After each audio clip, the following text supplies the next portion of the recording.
All We're happening. recording, baby. It's live. Hey, welcome my guest today, my friend Chris Goldby. Chris, I met Chris here at the business events, chamber events. He's got a business called the Hickory Algorithm. He does a lot of digital imaging, but he's also a coach like me. And he had the audacity and the nerve to invite me, a softball coach, to coach some baseball with him last year. So we got to know each other a little better. Chris, welcome to Kids in Sports. Well, Coach Mike, thanks for having me, man. Yeah, well, I'll tell that story real fast for those that don't know. We were sitting in a Friday leads group with our local chamber, and my son was playing 15U baseball. I was going to be the head coach because I was the head coach for every team he's ever played on, I feel like, in baseball. And I didn't know anybody down here in Hickory when I moved here. And Coach Mike was, we've had coffee, I think, a couple times up until then. But uh, when he said that he did softball, I said, close enough. You want to you want to come coach some 15U boys? And I wasn't expecting a yeah, but yeah, man, you showed up. You didn't have any kids on the team, and I think that things like that speak volumes of the kind of person that you are. So I thank you. If Some I people haven't, might take that differently, Chris. They might just think that might speak something else about. nah. No, I mean, I think we did pretty good, man. I think we, our styles jive together pretty well. And clearly they're different styles, but I think we were speaking the same language, which I think is the most important thing when you're coaching anything. Anything, yeah. Aside from your sons, Chris, did you get any feedback from any other boys after the season was over? You get it from the parents. Okay. You get a lot of my kid could have played more and could have done more things, and you're gonna get it. In Okay. 2026 you're gonna get it. But the things I got from the kids were all positive. I mean, they were all. I saw one of the kids at Hickory High when I was picking up one of my kids, and asked him if he was playing baseball, and he said, yeah. And I thought he was going to play 15U for Hickory, but he was playing for Hickory High. So he remembered my name, and that's Coach Chris. And he smiled when he saw me. So, I mean, I take that as a win. There you go. Hey, like I told you, I ran into to Landon, right? I ran into one of the boys that his sister is playing on the softball team I'm coaching this year. Or I've coached it. Our season's over now, but he shows up with his mom in the dugout one day. They remember him. Yeah. I'm sitting there because he was different. He had his hair done differently or something. I had to. Oh, really? He didn't have like the spiked Billy Idol look, is what No, he well, was he going did, with but it when was he saw. shorter. It had Oh, like okay. almost a crew cut type of thing or whatever, buzz cut, whatever you want to call it. And someone, mom said his name. Oh, okay, yeah, I got him. So that was. I've never had that. You hear some coaches have that happen a lot over the years, and for What's as that? long as I've coached, I've only had it maybe a few times, and maybe it's because I've coached different. I've never been like 20 years on one team. I think that has something to do with it, of course. But I remember the first time, my first coaching in Southern California was when my daughter started playing softball. She was 7 years old. We were an 8U team in Downey. And fast forward 4 years, I think it was, 12-year-old, almost 5 years, we decided to go travel ball. We were up at a tournament in Apple Valley, which is about an hour out of LA, by Victorville. And this one mom comes up to me, Coach Mike. And, okay, who the heck is this? And, Right. her daughter, her daughter had been on that first team I did. And so that was pretty cool. When somebody remembers you. I mean, you get people to do, but not like I get jealous here. Some of these coaches that, they'll have those kids come back 15, 20 years later. Hey, now they're coaching or they're doing something else great with their lives, which is really why we do it overall. We don't do it just to, try to win a few games. I guess some Right. coaches do, but we have a bigger purpose, I think, in mind. Yeah, if you're not developing the individual, then you might as well just you're just not for me. Go to those teams that if you want to go undefeated and win all the championships. I mean, go ahead. You know what I mean? But I don't think that's why you and I are getting into it to pad our W column. You know what I mean? A little late for that with me. You're young enough, maybe. It might help you. No, you give me credit for my average. I mean, I remember my favorite season of coaching. We never won a game. That was my favorite season, just I've because had a no few one. people tell me those kind of stories. Yeah, those were the best. Those were the best. I mean, we won the championship the year before that, and then all those kids moved up, and then we had a bunch of young kids come up, and we didn't win a game. I mean, it wasn't close. I mean, it wasn't. The last game of the season, we lost 2-1, and it was like we won the Super Bowl. But that was probably my favorite year coaching. It really There was. you go. I hear that. I remember some of those. I remember some of those times playing. Our church basketball team we had in Phoenix years ago. The league used to be only for high school players, and we had some seniors. We won the championship. We had about 8 or 10 Lutheran churches in our league. We all played at our church because we had this huge gym. So all the games are Sunday afternoons at our church.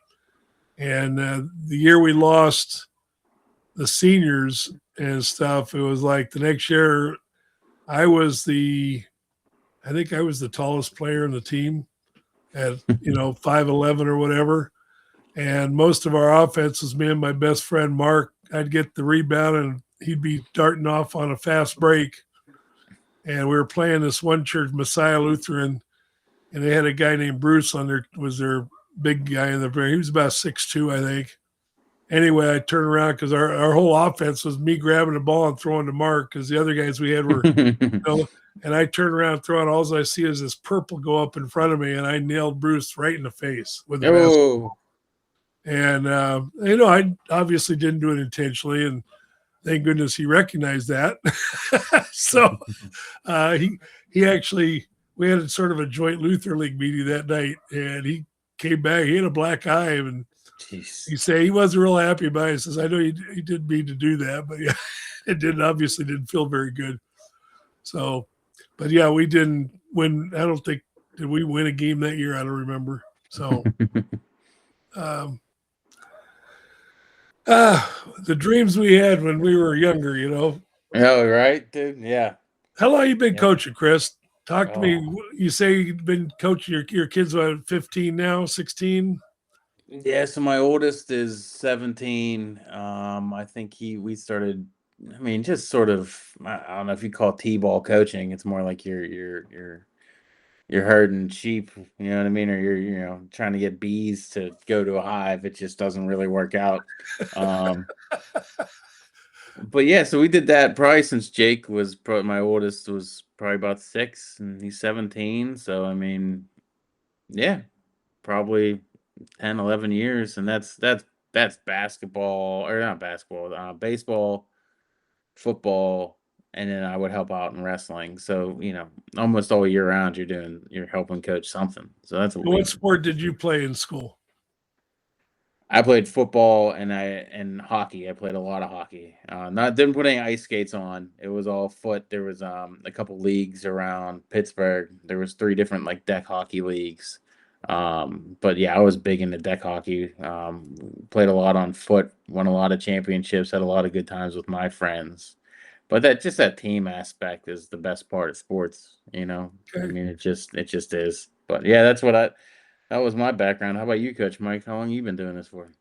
Well, I started my first coaching with an assistant coach for baseball for my cousin Carlos's team at Granada grade school in Phoenix. They had a summer league there, and I was his assistant. The guy's head coach's name was a guy named Mike Busker, I think it was, and I was one of his assistants. I think he had one other guy. I don't remember how that team did it all. Carlos ended up being the brill athlete of the family. He ended up going to be a Navy SEAL eventually. Ran cross country in high school, which I did too, and so he was proud to beat anything I did. He was better than I was. I had a potential being pretty good, but my sophomore year I bruised my feet with the cheap school issue shoes. That's why I started buying $100 shoes back then. And then the next year, I'd started working a job at a grocery store and uh, got some glass cut my under my knee or something like that. So I was late getting out, and then I developed a wheeze, and so that ended up my cross country career, so to speak. And my dad told me early when I was a kid I wasn't going to be a great athlete. Originally, Mickey Mantle was my idol, and I wanted to be a Yankee, be a baseball player. And Dad let me know I was probably never going to be a pro athlete. Sometimes we say, "Oh man, how could it be so cruel?" But back then that was even more the reality. Now you got a little better opportunity, but it's still probably 1%. Right. So, but that's I coached I coached boys club basketball in '77, young group. Coached a little baseball after that, and then when my daughter started playing softball, so I've been doing fast pitch softball ever since then, pretty much. So 15 years varsity high school, and assistant coach for a year at junior college, a year at JV high school, and 2 years of middle school. So, and this year my middle school team, that was probably one of the funnest teams I ever coached. Had a great group. That's awesome. Yeah. Now, what do they do now that the season's over? Do you just sort of have to wait until next year to see if you're back, or how does that whole thing? No, I've already been asked to come back. I guess I fooled them. I mean, impressed them enough, that I did okay. And I'm actually pretty anxious about it, excited about it, because I think got a good group of seventh graders that are going to be a key core. My number 2 pitcher this year was a seventh grader. I actually had 3 pitchers this year. 2 of them are seventh graders. The third pitcher was my number 1 catcher this year. So I think we're in good shape. And now I got a better idea. This year we had a lot of rain out early. So like we got to our first game, we'd had about a week of practice, and I still didn't really know all the pieces. I was still trying to remember a few of the girls' names, Mm-hmm. So it took us a little bit to get going, but we ended up third place and 8 runs out of a 3-way tie for first place. If we had beaten Maiden the second game, which we lost by 6 runs, we would have had a 3-way tie for first place this year. So I think we did okay. They didn't do any playoffs or anything for you? No playoffs. No playoffs. And I don't know if it's so I don't know who dictates whether it's the school districts do it or how much the state does. I'm still figuring out some of that stuff. But for example, in high school, and this I believe is nationwide. I know it was in California. Some people were surprised when I asked them about it here. They thought, "Oh no, not here." But then I looked at the North Carolina High School Association side. It is a rule here too that you cannot play, like for example, on a travel team, you cannot play in a competition during the season of sport or your high school season of sport. You cannot play on an outside team. You can practice with your travel team, but you're not supposed to play games. But middle school doesn't have such a rule. So I got girls that are getting done in my practice or game, then they're going off playing another game or something. And so I think that should be fixed, because more for the interest of the players. I'm glad they're playing travel ball. It gives me better players, but at the same time, you're also subjecting them to more opportunity for injury and overuse. So, yeah, you get into the travel ball, and then you think you're using this pitcher this day, and you're not now because they had a game the day before, and now you know what I mean? It's just we don't worry about that in softball, Chris. There's no pitch counts in softball. They can go unbelievable amounts. It does need to be. You do need to watch it.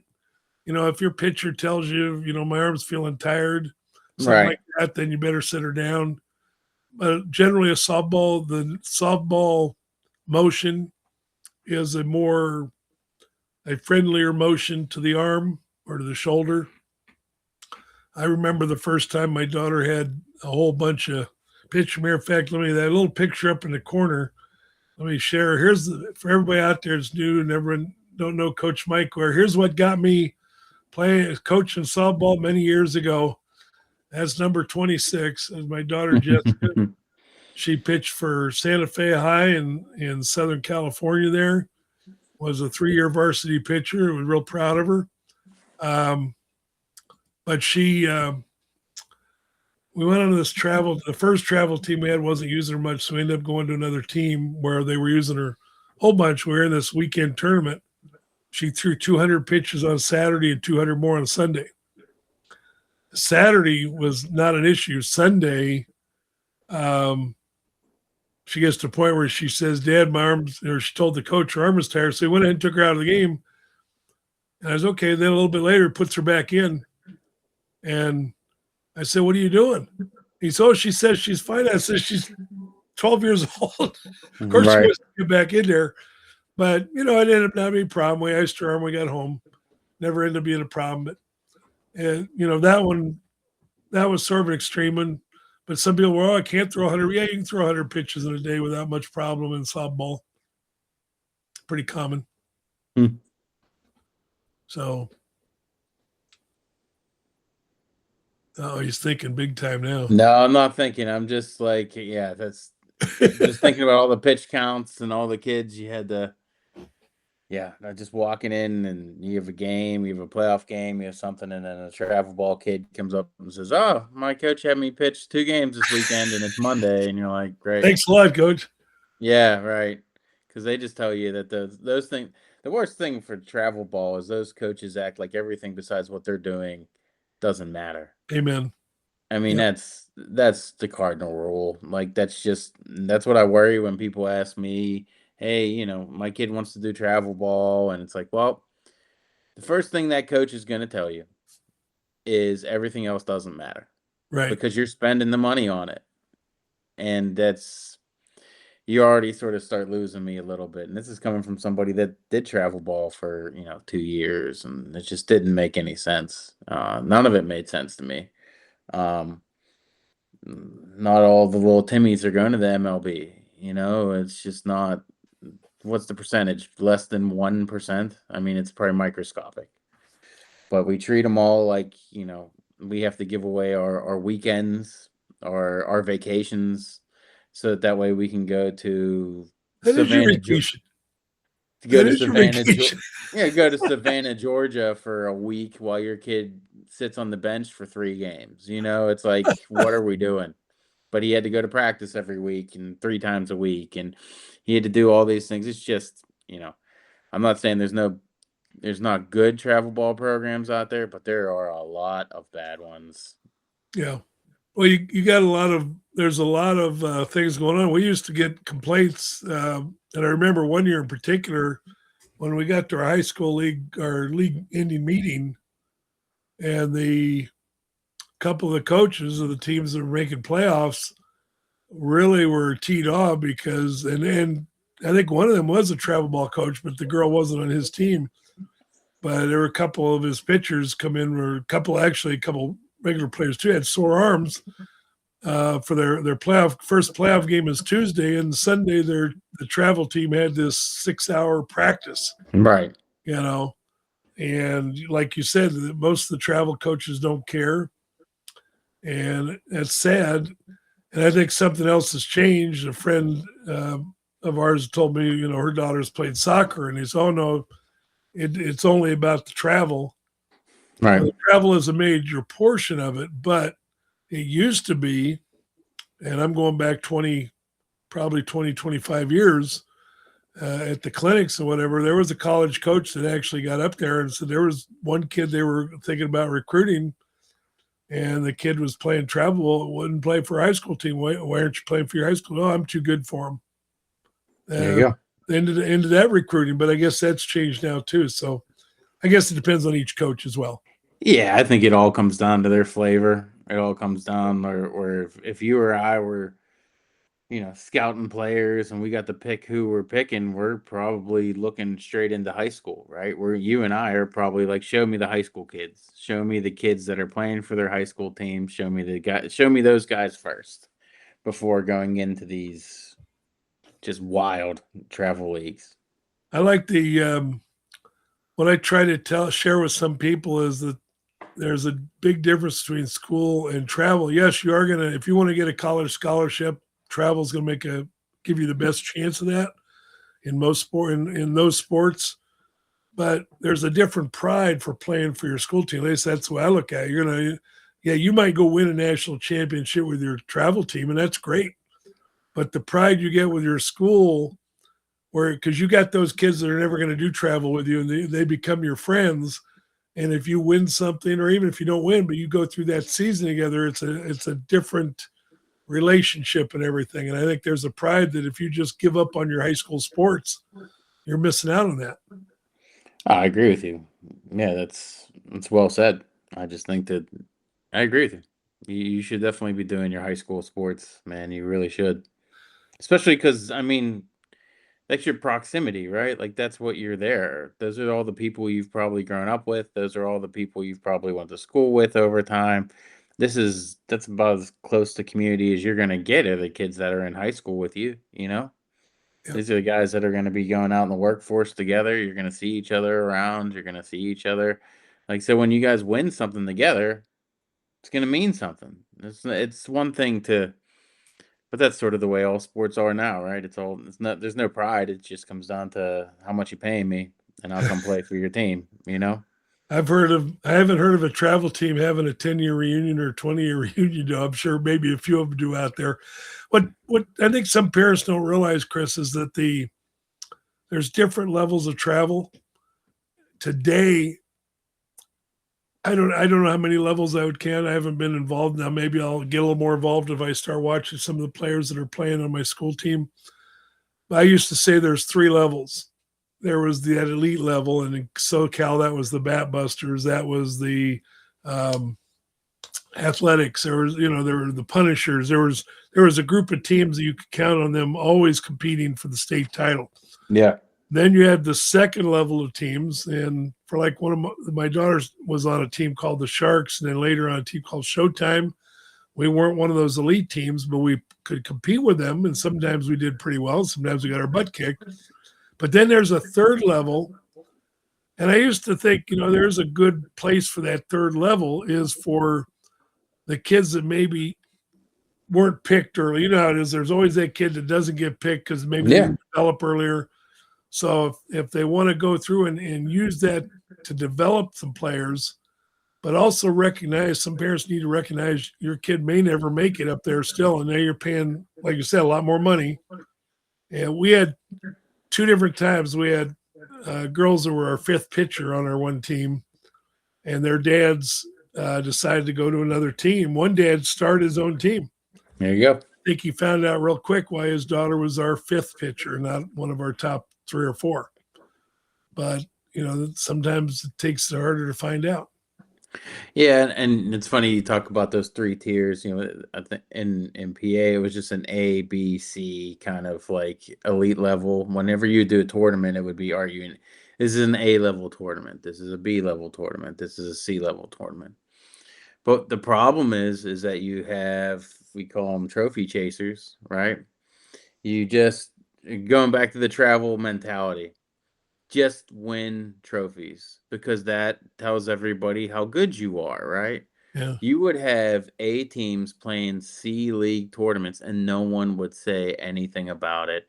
You would have a team that would come in, they would win their three qualifying games by playing their lesser teams because they're qualifying games. They'd smoke teams 12-0, 2 innings done.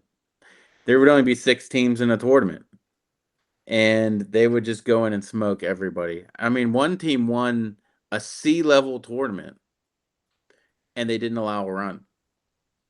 I mean, we're talking 12-year-olds here. Like, we're talking if you're a C level team, I mean, and you beat everybody in C level and you shut them out and you don't allow a run with different pitchers, what are you doing? But that travel team, they got the pictures on social media. They got to say that they won this tournament, and now they're state champs because because the tournament was called State Champ C League, and it was in the middle of Pittsburgh. You know what I mean? It was on like it's just such The it's such racket. a misleading thing, and no one in travel ball says anything because everyone's sitting around collecting money. No one's going to say There are anything. people speaking up, Chris. Maybe we don't hear them as much. Maybe Yeah, that's because so they're we not get allowed some to of them go to on the that shit show. anymore. Yeah, they're Yeah, not allowed to go because they speak up. And it's like, no, just pay your money, sit on the bench, and listen to what we're saying. yeah. But the problem is, I mean, I get messages from Pittsburgh, saying, "Hey, this person's still in charge of the league after 10 years, and they only do this," but no one says anything. So if you just keep allowing that to happen, I mean, the travel ball programs, the people that are running them, they're the problem. But the problem is we keep paying them. People just keep paying them. Say, well, what's my kid gonna do? Not play? It's like, well, if that's the problem, shouldn't you be talking to your AD? Shouldn't you be talking to somebody else? Shouldn't you be talking? But they don't. And that's the fundamental problem with me with travel ball is if you have a coach that's just going to go out there and win every tournament and they're going to be an A team and we're going to win all these things. So that's how they're recruiting players. They're recruiting them saying, hey, come over here. We just won the state championship. They don't tell them it was a C-level tournament and they shut everybody out. And, they scored 140 runs in, 6 games and they didn't allow one, but we're just going to hand them the trophies and everyone's just going to act like this is okay. No, no. That's There's that's just that's sorry, I don't mean to get on my soapbox about that stuff, but I've seen it. It's not one time that I've I'm seen it. sure. It's I'm sure. dozens of times that I've seen it, and that the tournament people running the tournaments just invite them back next year because they pay the $200 fee to get in because they're making money, right? 200. Yeah, that's what it used to be, Chris. Well, You that's turn yeah, it showing my down, or age gee, now at this Chris. point. Yeah. Yeah, no, I hear you because I tried to start a travel team when I first moved here, and I was going to connect it to the Punisher organization out in California. My friend Bobby, I think he's retired now, passed it on to somebody else. But one of the things he was offering was that, for example, if we weren't going to go to a national tournament, if we didn't feel we're ready, because the best coaches, at least what I experienced in SoCal, if they didn't feel their team was ready to compete at that national tournament, at least do well there, even if they didn't win it, they wouldn't go. They wouldn't. They would say, "No, we're just going to go to this tournament here, or we're going to end our season earlier." And like you said, there's other teams. Oh, they're going to try and find something no matter what they do. Yep. But unfortunately, I had a couple girls that ever came out to the tryout, and I was new here, so I get that. But I ran into a coach, or not a coach, but this guy that ran a rec league at one of the fields uh, north of Catawba, we'll say. And I was trying to find a field I could call as a home field. And this guy was playing clear. And the guy that referred me to him said he doesn't like travel ball. And he said, yeah, I don't like it. So, a travel team can actually be a blessing for a rec league Oh, if for you work sure. right. If I'm going to be hopefully stay where my focus will be promoting your kids out of your league first and then grabbing other players, that could be a good thing for your rec league. But unfortunately, there's others that don't. They'll take whoever they can get, take advantage of the situation. So, yeah, he didn't want to go for it, and oh well, that was his choice, and he was running the field. So, what do you do? What do you do? One thing I'd like to accomplish with kids in sports here, Chris. So, I used to do this show. I started back in 2006 on Adrenaline Radio, as an internet radio station out in California, and one of the things I see that I'd like to have at least even a small impact on youth sports.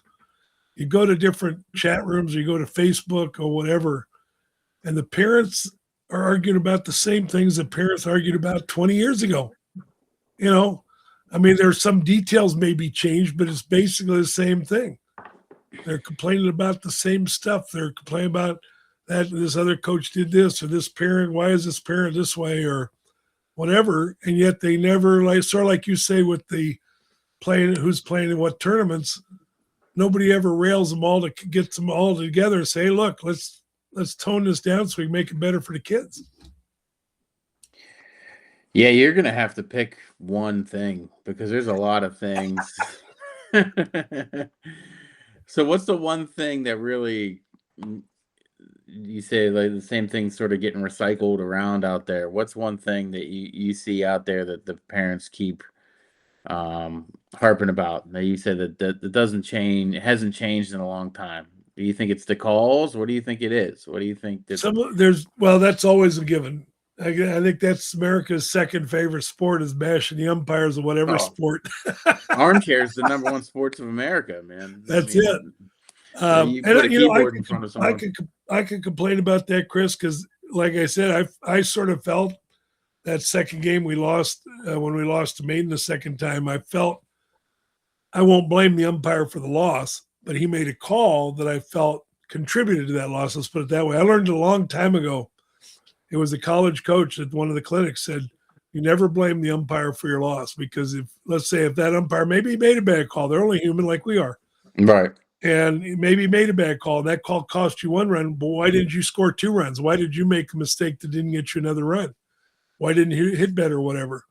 So I tried to do this. Guy called an infield fly roll on a ball that was 15 feet on the grass behind the shortstop. And the shortstop was running for it. And she knew it wasn't no routine play, but that killed the rally. I had nobody out, bases loaded, nobody out when he made that call. It just took the Brutal. air out of our rally. Yeah, I mean, I'm just thinking about this weekend. I went to a buddy of mine. I'm honored enough to have people in my life and clients in my life that want to invite me to their kids' baseball game. And I went over the weekend, and it's fun sitting in the stands and just watching a game. But I tell you what, there was a ball hit right down first base line, and it must have been 5 to 7 feet foul, and he never called it. And the kid grabbed it and made the play, got it, and tagged first. And man, you would have No thought call? someone made a racial slur out there, dude. You know what I mean? Like the uprising of parents being mad about that call, and they're 7 and 8-year-olds. It's just like I remember that feeling though, because you try so hard, you want your kid to succeed, and something that's so clearly, foul ball.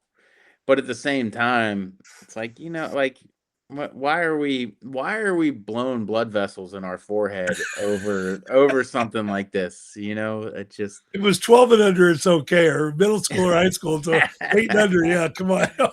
it was rough, like easy. Everybody's still gonna get ice cream after the game. You know what I mean? Everything's gonna be fine. But it was the parents, right? The kids had no idea. The kid was upset he was out. He said something like, "Oh, I thought it was foul, so I didn't run as hard or something." And it's just like, yeah. He did.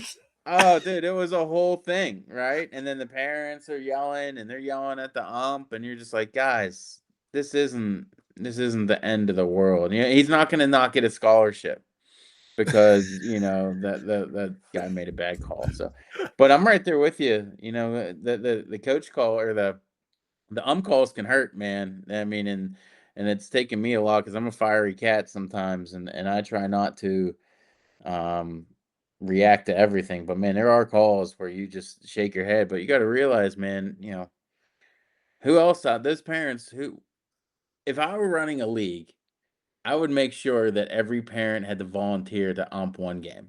There you go. Honestly, I think that's the only way you can solve the armchairs So is like by. scorekeeping.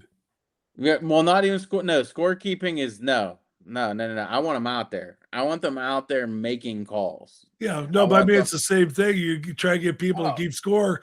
Nobody wants to do it, but then if the person that does it makes a mistake, they're what you didn't oh, get they'll my run kid a hit. straight to you. There's two balls. There's two balls, not one. And you're like, okay, dude, like go sit down. It'll be all right.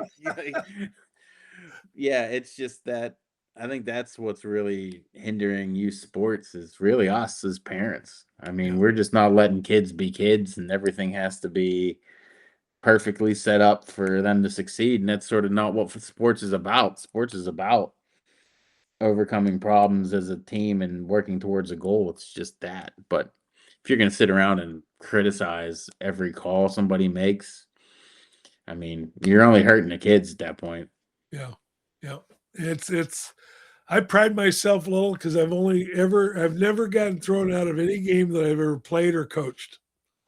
The only time I ever got thrown out of a game, I was a scorekeeper for my daughter's high school team. The last I was coaching, had been coaching at Newport Harbor High School, and so her sophomore year, she made varsity. And so I resigned from Newport for the next year. So junior, senior year, I kept score for them.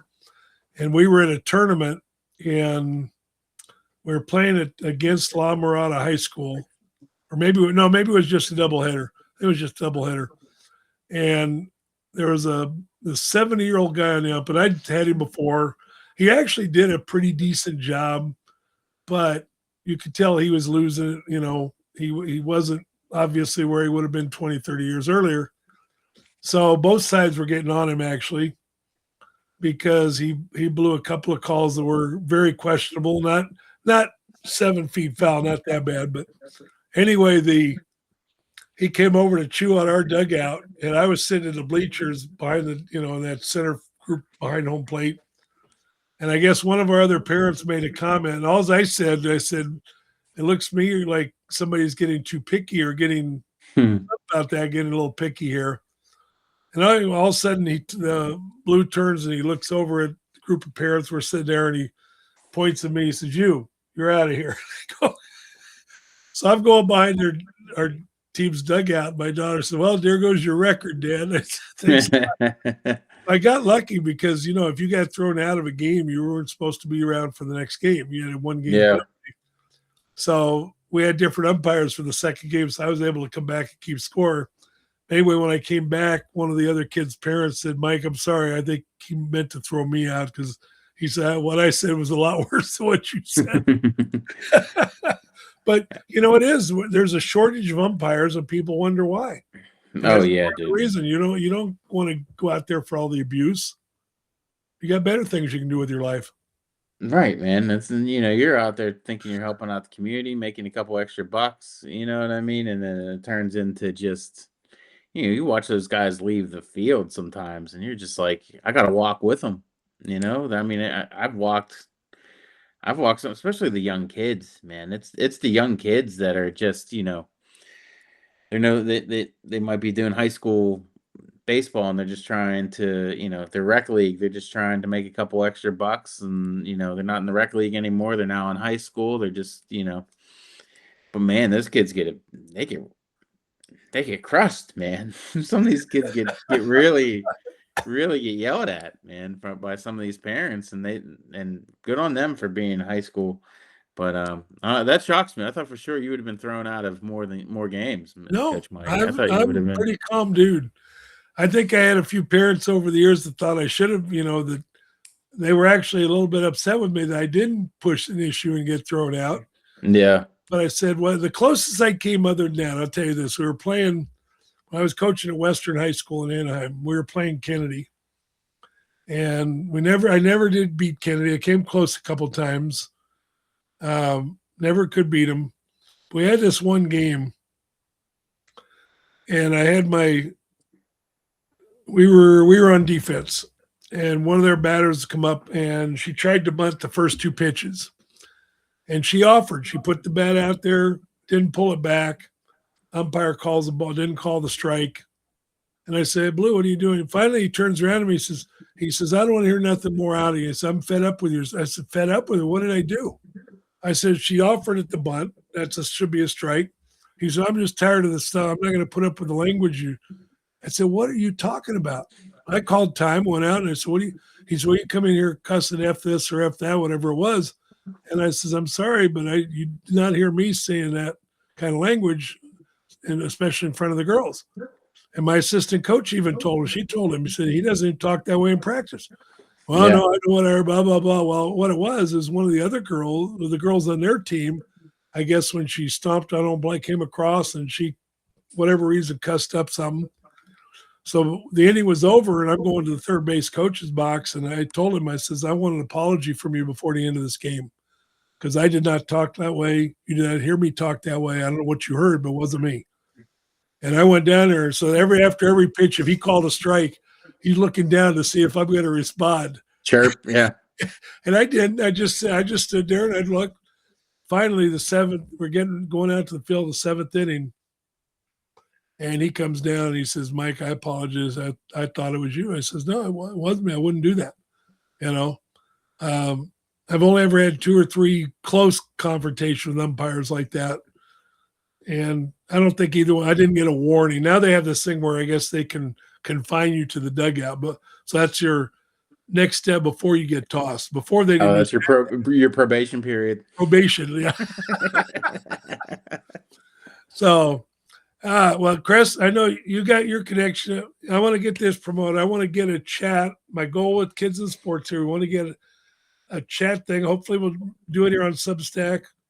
If I have to create a website to do it separately, I may do that, whatever. But I'd like to see a community, see all the chat rooms. And I showed you a friend of mine, Hey Bucket, out in SoCal. John's a good guy.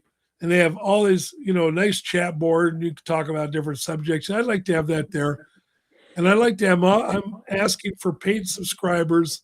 And I'm only asking $5 a month. And I wasn't even going to ask that, but Substack says your minimum is $5. Yeah, they need their cut, dude. You know what I mean? Well, I guess so. So I got it at $5. I'm gonna have I'm gonna put some of the money to give away or something.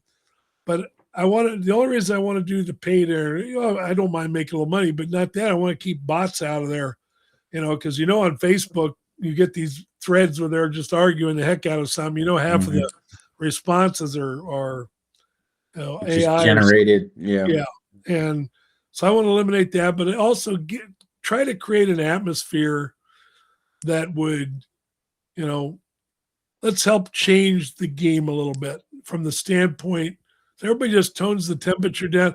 I don't mind getting if you get upset because ump makes a call, and I think most umps know they know they're going to blow a call now and then. Right. But you still, like they say, don't just yell at me from the day. Call time, come and talk to us about it, and we'll deal with it. That's not too much to ask, I don't think.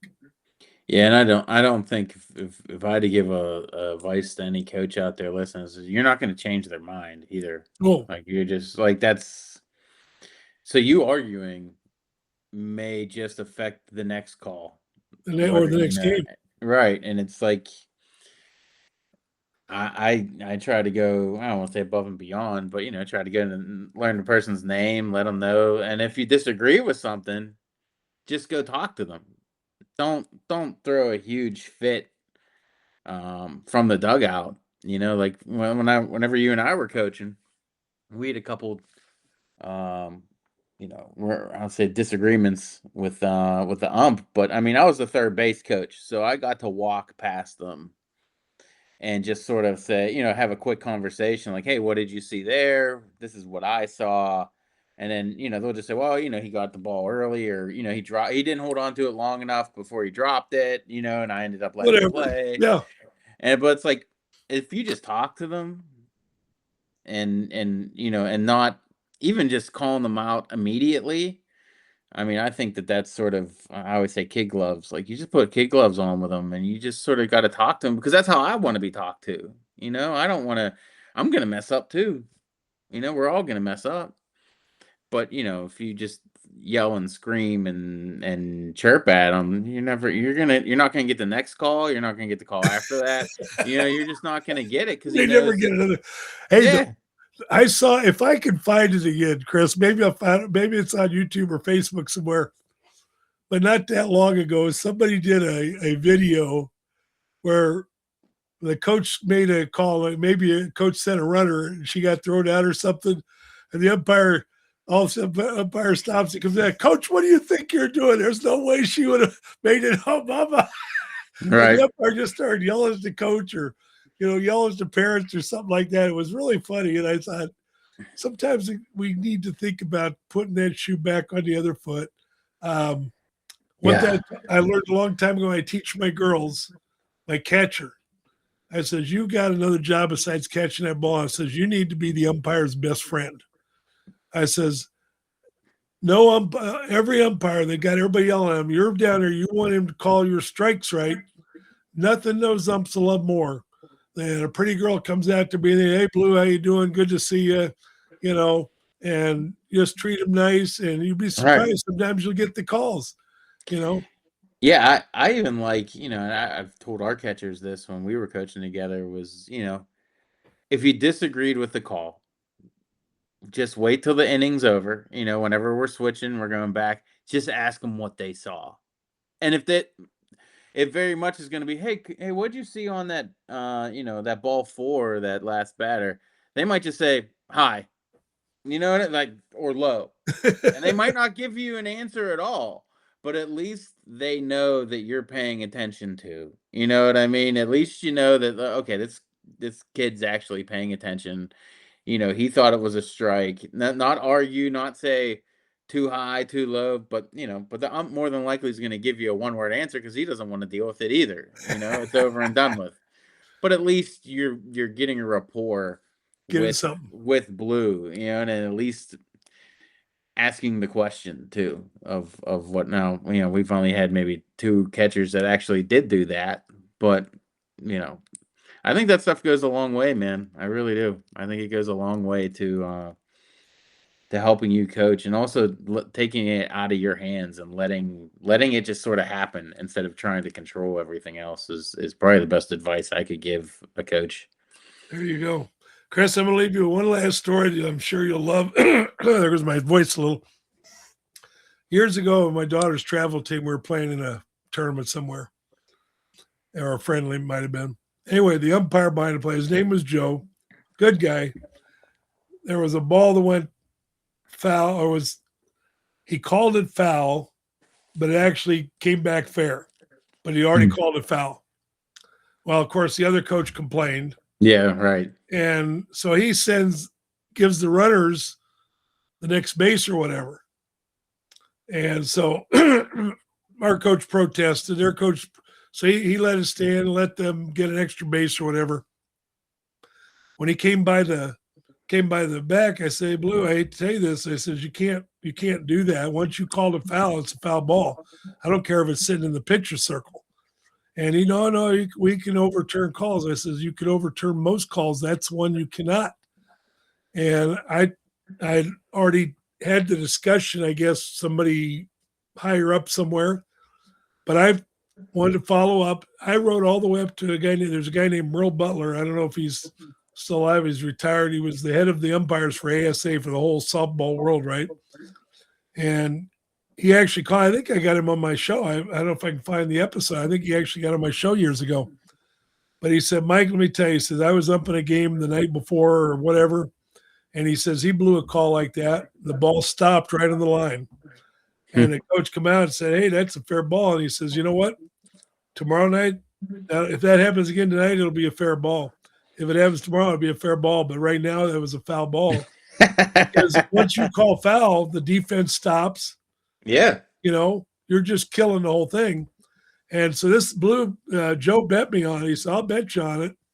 And I got a letter back from Earl, and I sent him the email, and I said, here's the official word from the top umpire guy in the country. And he sent me the $20. I turned around and bought a $10 Starbucks card and sent it to him. So that's great. It's all good fun. Hey, people are going to make mistakes. We make mistakes. I won't admit that I do, of course. Coach is always right. Yeah, very light on the mistakes. If you think the coach is wrong, go back to rule number 1. Chris, thanks for joining me today, buddy. It's always a pleasure. I'm looking forward. It's a shame we couldn't coach together. So sad they didn't even have enough for one team, huh? Or they had one team or no teams?